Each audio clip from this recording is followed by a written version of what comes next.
हरे कृष्णा।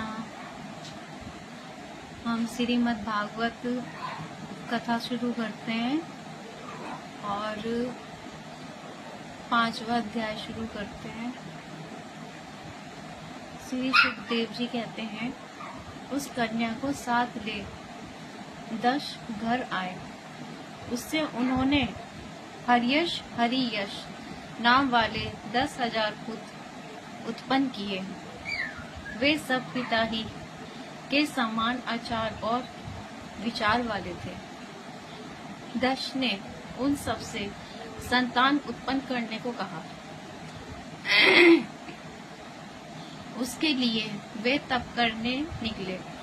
पश्चिम दिशा सिंधु समुद्र के संगम पर गए, जहाँ एक नारायण सर तीर्थ था और जहाँ बड़े बड़े सिद्ध और मुनि रहा करते थे।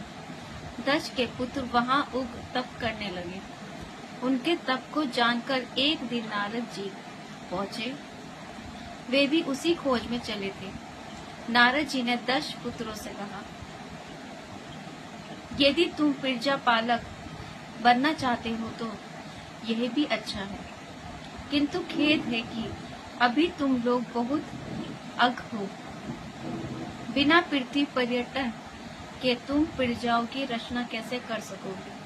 पहले पृथ्वी का परिभ्रमण करो, फिर संतानपत्ति का विचार करो। साथ ही नारद जी ने उस सबसे और भी कई कूट वाक्य कहे, जिसे 10 पुत्र समझ न सके।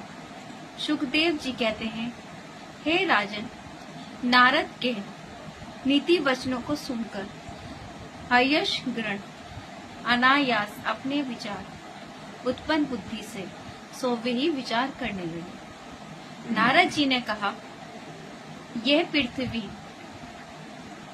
निगड़ देही है और आत्मा का अनादि बंधन रूप है। तब उसका अंत देखे बिना जीव को दूसरे कार्यों से क्या फल होगा? जिसको प्राप्त कर जीव पाताल लोक निवासी पुरुष के तुल्य पूर्ण उल्टा नहीं आता, उसको बिना जाने परमात्मा का लोक दूसरे व्यर्थ कर्मों से क्या फल होगा? बुद्धि को नाना प्रकार का रूप ग्रहण करने वाली पंचुला स्त्री के समान है। उसका अंत जाने बिना व्यर्थ कर्मों से क्या फल होगा? जिस प्रकार को